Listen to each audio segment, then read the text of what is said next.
नई पार्लियामेंट की बिल्डिंग बना दिए मोदी जी। नई बिल्डिंग तो बन गई, जरूरत भी थी नई बिल्डिंग की, मगर उसमें कौन तुम्हारी आवाज को उठाएगा? कब तक तुम मुझे मेरी तरफ देखोगे, इम्तियाज जलील की तरफ देखोगे? अरे हम इंसान है भाई, हम कभी ना कभी ये चिराग गुल हो जाएगा, हम दुनिया से चले जाएंगे। फिर तुम किसको लेकर आओगे? तुम आसमान से नहीं आएगा, कोई जमीन से निकल कर नहीं आएगा, तुम्हारे दरमियान से तुमको अपना लीडर बनाना पड़ेगा। सोचो मेरी इस बात को। नहीं, पार्लियामेंट में है ना ओवैसी बोलेगा, अरे मैं क्या कोई ऑर्केस्ट्रा पार्टी हूं? दूसरे नहीं बोल सकते। ट्रिपल तलाक का मसला आया तो सबकी जबानें खामोश।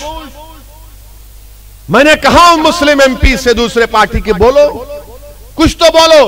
बोले नहीं ओवैसी तेरी बात सुनने बैठे हम। बोला क्यों? बोले हमारी पार्टी नहीं बोलने देगी। मेरे अजीज दोस्तों और बुजुर्गों, अपनी लीडरशिप को पैदा करिए आप, अपनी आवाज को मजबूत करिए आप। डरिए मत, घबराइए मत। हालात मुल्क के उसी वक्त बदलेंगे जब आप अपने मुकद्दर के फैसले करेंगे।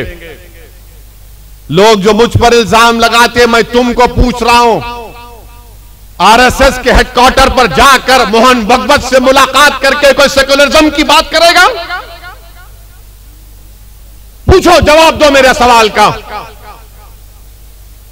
मोहन भगवत से जाकर मिलते हैं और फिर बोलते हैं सेकुलरिज्म की बात और ओवैसी वोट काटने वाला है।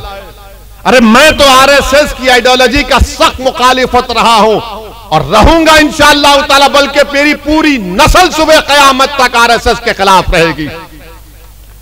मगर जो लोग हेडक्वार्टर पर जाकर आरएसएस के चीफ से मिलते हैं, आप किस जबान से कह रहे हैं कि सेकुलर पार्टियों का साथ दो? किस जबान से कह रहे हैं आप बताओ? कौन सा हक आपको हासिल है? मगर आप तबलीग करते हैं इस बात की। मेरे अजीज दोस्तों और बुजुर्गों, आपको यह सोचना चाहिए कि मुल्क के हालात क्या हैं, किस रास्ते पर वतन अजीज को लेकर ये लोग लेकर जा रहे हैं। हद तो यह हो गई मेरे अजीज दोस्तों और बुजुर्गों कि जुल्म और जो कांग्रेस के पुजारी हैं तो बोलते नहीं, देखो कांग्रेस की सरकार है। राजस्थान में जुनैद और नसीर को जिंदा जला दिया गया। जुनैद और नसीर को जिंदा जला दिया गया। कांग्रेस की हुकूमत थी, सबसे पहले उनके घर को जाने वाले का नाम असदुद्दीन ओवैसी था। मैं गया, वहां पर जाकर मिला। वहां के मुख्यमंत्री 15 दिन के बाद जुनैद और नसीर के घर को गए। एस ग्रेशिया कितना दिए? 15 लाख। कन्हैया को मारने वालों के कंडेम करते हैं, मजम्मत करते हैं। कन्हैया के परिवार को 50 लाख और जुनैद और नसीर के परिवार को 15 लाख देते हैं। यह कांग्रेस की हुकूमत है। हाजी हज को जा रहे हैं, हाजियों की बस पर पत्थर फेंककर हाजियों को जख्मी कर दिया गया। कांग्रेस की सरकार है और बोलते नहीं ओवैसी वोट काटने वाला है। अरे उत्तर प्रदेश के लोकल बॉडी के इलेक्शन हुए, मैं मेरठ की सरजमीन की आवाम को नागपुर की सरजमीन से सलाम करता हूं। मजलिस के मेयर के कैंडिडेट को 1,28,000 वोट मिले। हमारे 11 कॉर्पोरेटर मेरठ में कामयाब हुए। 11 कॉर्पोरेटर हमारे कामयाब हुए। संभल में मजलिस का चेयरमैन, कांट में मजलिस का चेयरमैन, 100 से ज्यादा कॉर्पोरेटर उत्तर प्रदेश पर मजलिस के कामयाब हुए। क्यों हुए? क्योंकि उत्तर प्रदेश की चुनाव में मैं उत्तर प्रदेश के मुसलमानों से पुकार कर कह रहा था कि तुम बीजेपी को नहीं हरा पाओगे, तुम अखिलेश को वोट दे रहे हो, मत दो, मजलिस को दो। अपने 2-3 नेता को पैदा कर लो जो तुम्हारी आवाज को उत्तर प्रदेश की विधानसभा में, असेंबली में उठाएंगे। मगर सबने कहा ओवैसी साहब मजबूरी है।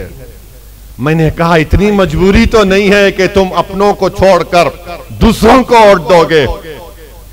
दो तुम्हारा इख्तियार है, मगर तुम्हारा नुकसान होगा, तुम नहीं रोक पाओगे। अब उत्तर प्रदेश की आवाम में एक तब्दीली आ रही है इंशाअल्लाह। उनको बात समझ में आ रही कि जो दीवाना पुकार पुकार कर कह रहा था, जिसकी गाड़ी पर 6-6 गोलियां बरसाई गई, उसके बाद भी हमारे दरमियान में खड़ा था। आज उत्तर प्रदेश की आवाम तब्दीली पैदा कर रही है। वो तब्दीली आपको पैदा करना है। मेरी गाड़ी पर 6 गोलियां चलाई गई, अल्हम्दुलिल्लाह अल्लाह ने नबी करीम सल्लल्लाहु अलैहि वसल्लम के सदक़े में मुझे बचा लिया। आपकी दुआएं थी, मैंने मौत को करीब से देखा, मगर अल्हम्दुलिल्लाह अल्लाह ने मेरे दिल में खौफ को पैदा होने नहीं दिया। मैं दूसरे दिन से दोबारा उत्तर प्रदेश में गया और वोट के लिए अपील करता रहा, क्योंकि मुझे मालूम कि एक ना एक दिन मुझे जाना है। कम से कम जब जाऊंगा तो ये तो तिश्नगी नहीं रहेगी कि मैं इनसे डर कर गया या इनके सामने झुक कर गया या मैं आरएसएस के दफ्तर पर जाकर मिलकर आया। कम से कम इतनी तो ये तसल्ली रहेगी कि हां, मेरे आमाल खराब जरूर है, मगर जब अल्लाह के सामने खड़े रहूंगा तो रब्बे करीम के सामने मुझे उसका फजल और करम ही जन्नत में जाएगा। मगर मेरे दिल में यह मलाल तो नहीं होगा कि मैंने जालिमों से समझौता कर लिया था, मैंने मजलूमों की आवाज नहीं उठाई थी।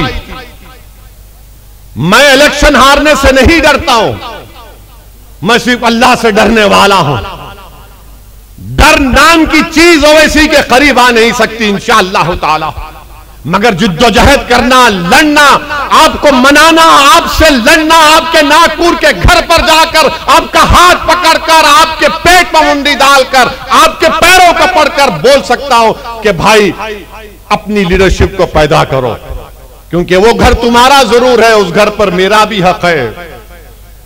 जिस घर में हय्या अल सलाह हय्या अल फलाह की सदाएं दी जाती हैं, जिस घर में सजदे अल्लाह की बारगाह में किए जाते हैं, जिस घर में अल्लाह के कलाम की तिलावत होती, जिस घर में हिजाब पहना जाता, वो मेरा घर है, वो मेरा घर है, रहेगा मेरा घर।